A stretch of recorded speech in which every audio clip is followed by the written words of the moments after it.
At the Centennial Regional Arena, we've got Game 6 coming up tonight in Drumheller after the Bandits fell to the Dragons in Game of 5 here on this ice surface right in behind us. I'm Tyler King alongside Nathan Crosby. And Nathan, I know it's a surprise for a lot of AJHL observers that this series continues to go on, but not if you were there for Game 5. As much as the Bandits had tons of scoring chances, they dominated puck possession, way more shots on goal than their opponents. There were a lot of power plays in that game. Drumheller was able to convert. Brooks wasn't. The result was a nail-biting win for the Dragons to keep this series going. You really have to hand it to the Drumheller Dragons. You know, after Monday night's Game 3, Brooks up 3-0 in the series. If you would have told me that this series would continue until the following Sunday for Game 6, I might have questioned you. What I don't question, though, is the Drumheller Dragons' resiliency. They haven't gone away. And that was a very impressive road victory for Kevin Hasselberg's Dragons on Friday night. And it was an interesting game because it didn't have quite the feel of a playoff game at the start. I thought it was a tentative start, especially by the visitors. Lots of whistles, not a lot of flow to the game, and excellent goaltending on both sides. And then finally, Drum was able to get one in the second period, and you felt when they got that one goal, that could be all they needed. And it turns out they needed two, but offense was at a premium in this game. Special teams, which have been big in this series, were really big in that game with Brooks unable to convert on the power play. Penalty kill still good for the Bandits. It's been good all series, but when it comes down to it, Drum was able to just find that extra gear and hold off Brooks.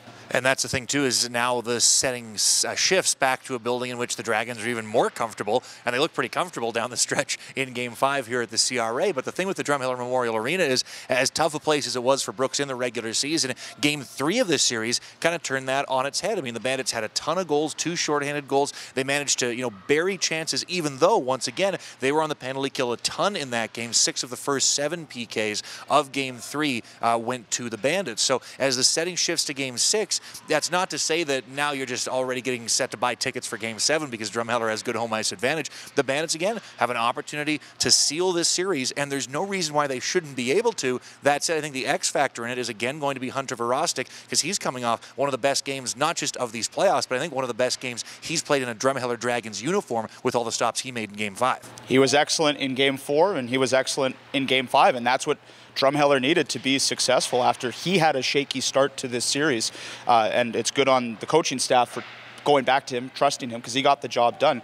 Mitch Benson, also excellent. He made some tough saves in Game 5 there. I think back to Nicolette's, who, that's twice now in this series that Nicolette's has been stoned by a big Benson save. But certainly for the Brooks Bandits, you still have the series lead. You have to play like you're a team with the series lead. This has been a series with huge momentum swings. For the Brooks Bandits, they have to go back to remembering, hey, we have a chance to go to the South Final with one more win. You have to play like that.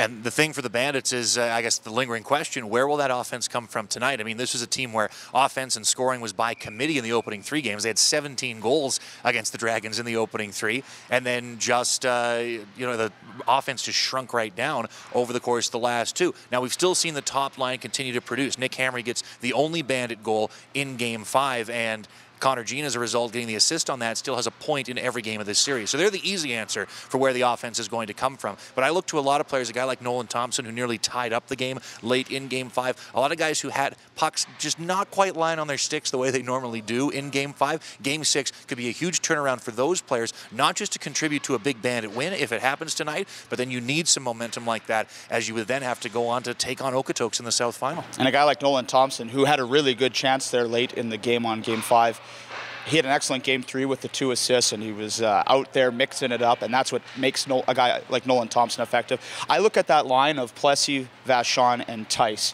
Great they've been, great penalty killers. They're a great checking line. Maybe some more offense from them. And Jake Tice, maybe some redemption for him because he had that goal that went in Game 4 that the whistle went early and was called back, so maybe he's looking to get on the score sheet tonight. So maybe that line could try and make an impact tonight. If they don't, we could be coming right back here to this building for a Game 7 on Tuesday night, but the Brooks Bandits will try once again to wrap up the South Semifinal tonight from the Drumheller Memorial Arena. Nathan and I will have extended pregame coverage on Real Country 105.7 tonight, with coverage starting at 6:30.